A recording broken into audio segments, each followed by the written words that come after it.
Hi, I'm Alexandre Munhoz, and I'm a plastic surgeon in São Paulo, Brazil. And I'd like to invite you, as a plastic surgeon, for one of the best meetings worldwide related to aesthetic and recon breast surgery, as well as ALCL research.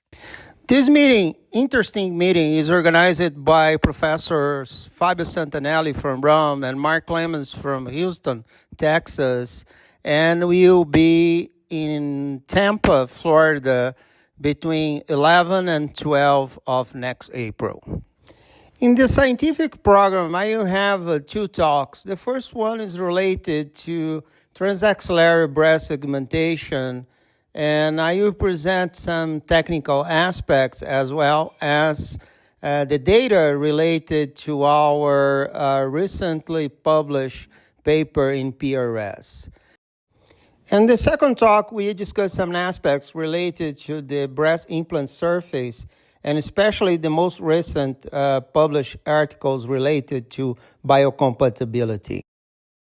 So this is my message to you, plastic surgeon. Next April in Tampa, Florida. See you.